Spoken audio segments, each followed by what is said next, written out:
Okay, we are back for our Tuesday packet work. We're going to start with this page. It has a dog and a cat on it. It says find the main idea. So remember, when we're talking about main idea is the most important idea in the paragraph. Sometimes the main idea is in the first sentence. Sometimes the main idea is in the middle or the end. So don't just rely on that first sentence thing. Read the paragraphs carefully and circle the main idea. Kittens need special care. You have to feed kittens twice a day. They have lots of energy. You need to play with them often. Kittens will chew on almost anything they find. You have to watch them closely. What was the whole paragraph, not just one or two sentences? What was the whole paragraph mostly about? Was it mostly about kittens chewing on things? Or was it mostly about how kittens need special care? This next one I want you to look at really, really closely. It says the puppy began to eat, but then he stopped. He yawned and stretched. He chased his tail. He rolled over and barked. He licked his paw. Finally, he went back to his dish and finished eating. What's the main idea of the whole paragraph? Is it that the puppy likes to eat or that the puppy takes a long time to eat?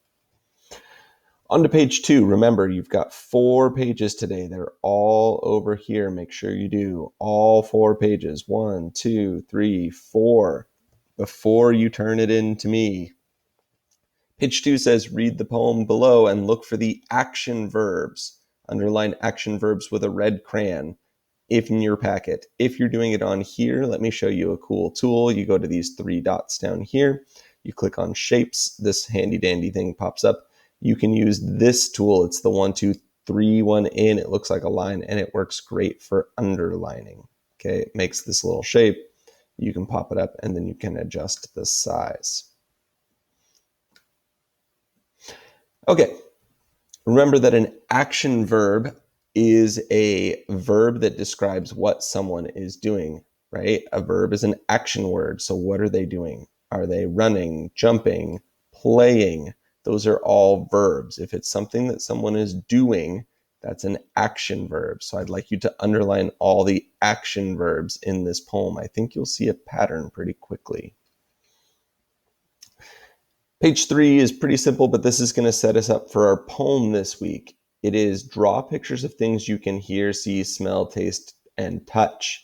If you really want to get ahead of the game, think about things that you can do, hear, see, smell, touch, taste, that are in your, what's it called? In your thingamajig that you wrote yesterday for your poem. Some of you wrote about the jungle. Some of you wrote about other places. So think about the thing that you wrote yesterday. I'm still struggling for the habitat. There we go. Think about the habitat you wrote about yesterday, and then use your habitat to fill in the things that you can hear, see, smell, touch, and taste here. Okay. What are some things within that habitat you think you would hear, some things you think you would see, some things you think you would smell, touch, and taste? Last page is pretty simple. You might have noticed I'm having you practice a lot of multiplication. That might be because it's kind of important. So make sure you're continuing to practice the multiplication. Remember, 1 page of multiplication is not going to get you ahead of the game. I want to see people doing Imagine Math, doing extra math, getting those things done. Don't just do the worksheets in here. See if you can go above and beyond and do a little extra. All right, well, that's your packet work for today. See if you can get it done. Let me know if you have any questions.